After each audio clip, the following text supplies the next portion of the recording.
Organic foods are produced according to certain production standards. That means they are grown without the use of conventional pesticides or artificial fertilizers. Somerset Organic Farms, a 200-acre operation in LaBelle, is fast becoming a major supplier to both local and national grocery chains. The public wants healthy alternatives. The number one reason people say they buy organic is environmental. They find out that we're using natural products on our fields. We don't have the pesticide runoff. We don't have the non-organic fertilizer runoff.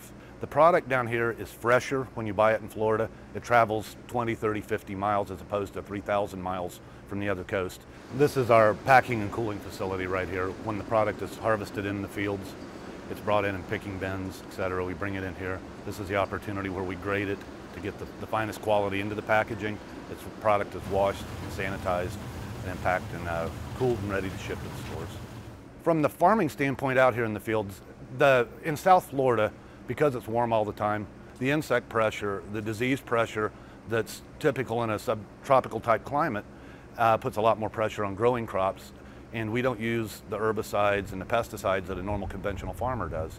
The challenges that face us organically are definitely environmental, our weather, our humidity, our insect pressure.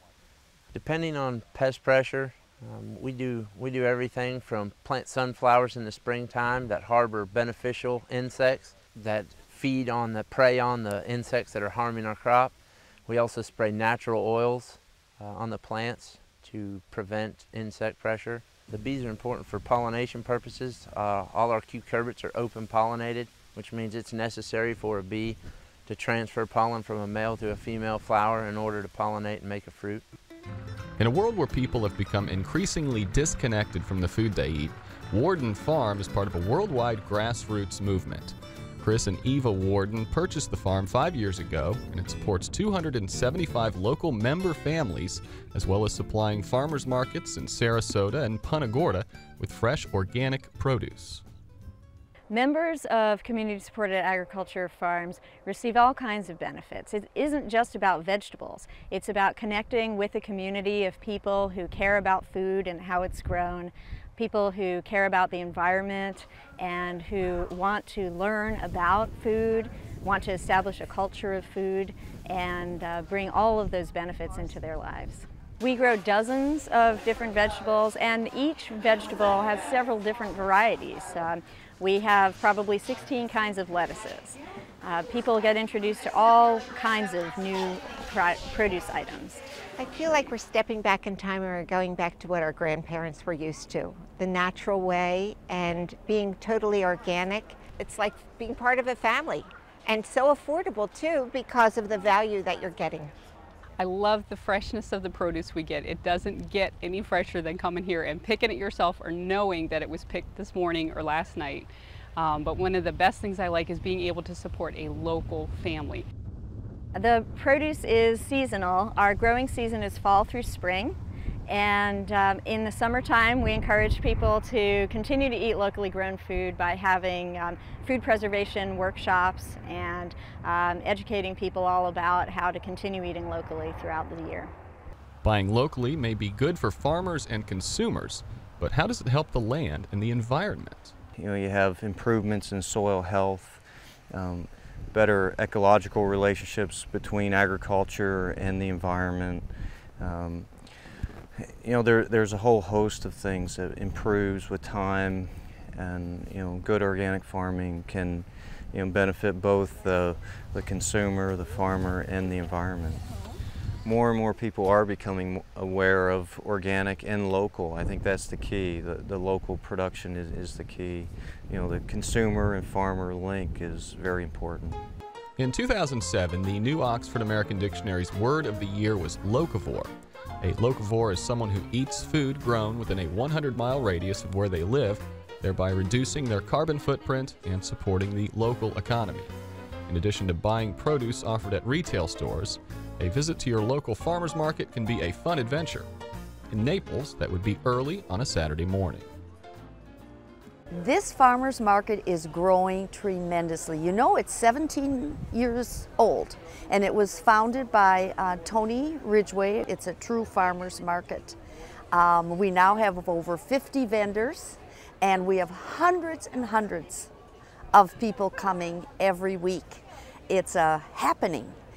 Nick Batty farms a couple of acres north of Naples, where he grows lots of green leaf lettuce, radishes, broccoli, and other greens. I think the food industry has become so kind of globalized, and there's been some issues with food safety that buying locally helps to eliminate those. Have to be soft. Oh, all right. Soft. As soon as you're feeling getting soft, 2 more days. I think it's a social occasion, and people like to come and know what they're buying. It hasn't been spread, it hasn't been waxed. They can talk to the people who actually grew the stuff and are passionate about what they grow. If people are passionate about what they're eating, then they want to be with people who are passionate about what they grow. Jenny and David Burd are all about tropical fruits, growing more than 62 varieties of mangoes, in addition to exotic delicacies like canistel and chocolate? Chocolate persimmon. And when you take it and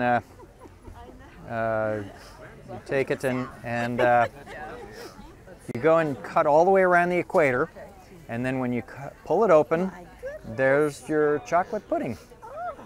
Slight chocolate taste. I mean, it's sweet, mild, sweet flavor. These fruits are harvested from a 1-acre property in Naples, where the Burds also keep some beehives. Raw honey has a lot of properties to help you overcome allergies in your particular area. This is 100% pure, grade A, #1 raw, unfiltered honey. It has everything in it that the bees have just made. I move my bees around on occasion when I want something very special. There's certain mangrove honeys that are just outrageously good. There's one that I've gotten down in Marco Island called Black Mangrove, and another one that is a mangrove that has salt in it, which is very unusual. And so this is why we get so many different kinds of honey, because every flower is different, every circumstance is different. Locavores around Southwest Florida can benefit from getting to know the community that feeds them and from meeting some colorful characters. But there's also satisfaction to be gained from feeling they're helping protect the environment and becoming a little healthier in the process.